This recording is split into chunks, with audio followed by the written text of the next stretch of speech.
श्रीमान् वेङ्कटनाथार्यः कवितार्किककेसरी वेदान्ताचार्यवर्यो मे सन्निधत्तां सदा हृदि।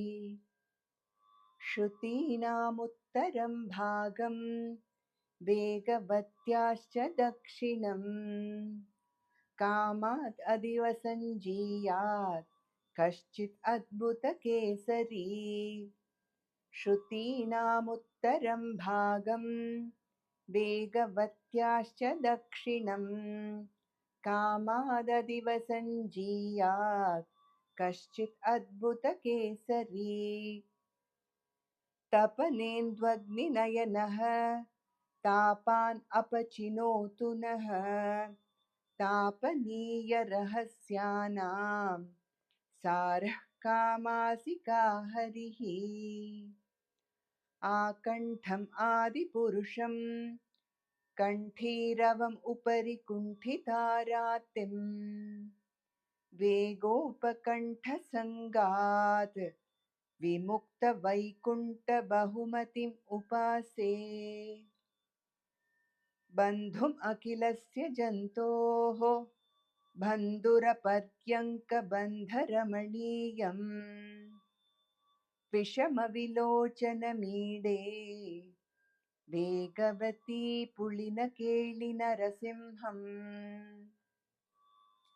स्वस्थानेषु मरुद्गणान् नियमयन् स्वाधीनसर्वेन्द्रियः पर्यङ्कस्थिरधारणा प्रकटित प्रत्यन्मुखावस्थितिः। प्रायेण प्रणिपेदुषां प्रभुरसौ योगं निजं शिक्षयन् कामानातनुतात् अशेषजगतां कामासिका केसरी।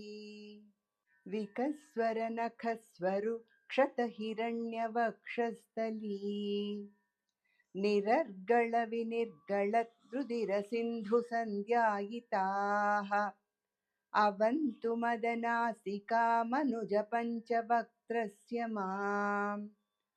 अहं प्रथमिकामितः प्रकटिता हवाबाहवः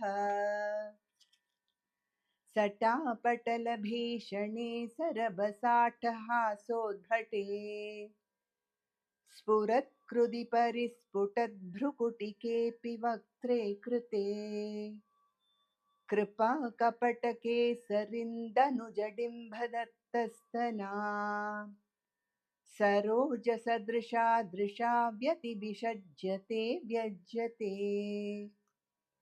त्वयि रक्षति रक्षकैकिमन्यैः त्वयि चारक्षति रक्षकैकिमन्यैः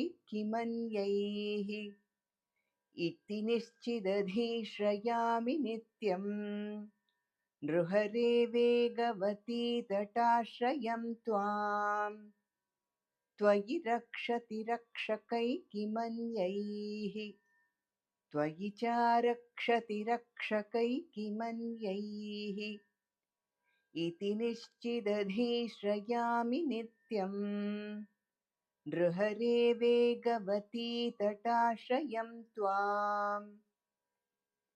इत्थं स्तुतः सकृदिहाष्टभिरेशपद्यैः श्रीवेङ्कटेशरचितैस्त्रिदशेन्द्रवन्द्यः दुर्दान्तघोरदुरितद्विरदेन्द्रभेदी कामासिका नरहरिर्वितनोतु कामान्।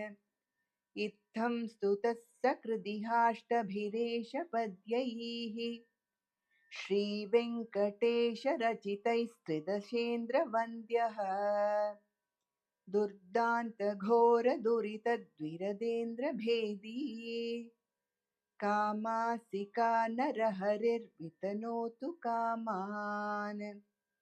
कवितार्किकसिंहाय